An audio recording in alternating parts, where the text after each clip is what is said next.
السلام علیکم ویورز، امید کرتی ہوں سب خیریت سے ہوں گے اور سب کے لیے قرآن پاک کا ترجمہ عملی زندگی میں مددگار ثابت ہو رہا ہوگا۔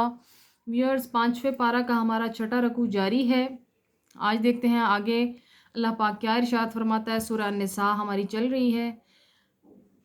اپنا لیسن شروع کرتے ہیں۔ اعوذ باللہ من الشیطان الرجیم، بسم اللہ الرحمن الرحیم۔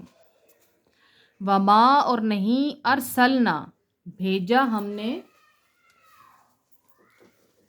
من رسول کوئی رسول، الا مگر، لیطاع اس لیے کہ اس کی اطاعت کی جائے، باذن اللہ اللہ کے حکم سے، ولو اور اگر، انہم یہ لوگ، اذ ظلموا جب ظلم کر بیٹھتے ہیں، انفسہم اپنے آپ پر، جاؤکا حاضر ہوتے ہیں آپ کے پاس، فاستغفر اللہ اور مغفرت طلب کرتے ہیں اللہ تعالی سے، فاستغفرا نیز مغفرت طلب کرتا ہے، لہم الرسول ان کے لیے رسول، لوجدوا تو وہ ضرور پاتے ہیں، اللہ تعالی کو، توابا رحیما توبہ قبول کرنے والا اور نہایتی مہربان۔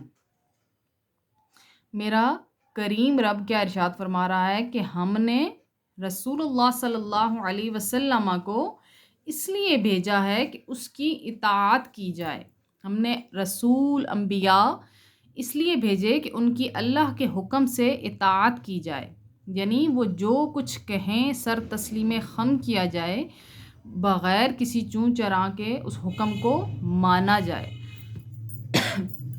تو اللہ پاک پھر ان لوگوں کے بارے میں ارشاد فرما رہا ہے کہ جو ظلم کر بیٹھتے ہیں اپنی جانوں پر، اور پھر وہ توبہ کرنے آتے ہیں اللہ کی بارگاہ میں، اور نبی علیہ الصلوۃ والسلام کے پاس آتے ہیں کہ یا نبی صلی اللہ علیہ وسلم ہماری سفارش کر دیجئے اللہ کے حضور کہ ہمیں معافی مل جائے۔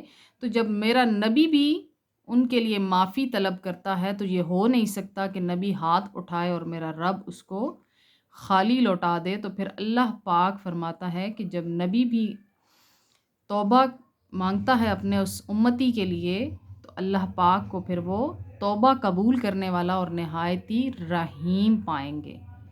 اللہ پاک ہمیں بھی سچی توبہ کرنے کی توفیق عطا فرمائے اور پھر دوبارہ اپنے آپ کو گناہوں سے بچانے کی توفیق عطا فرمائے۔ آج کا لیسن یہاں تک، نیکسٹ انشاءاللہ نیکسٹ ویڈیو میں، فی امان اللہ۔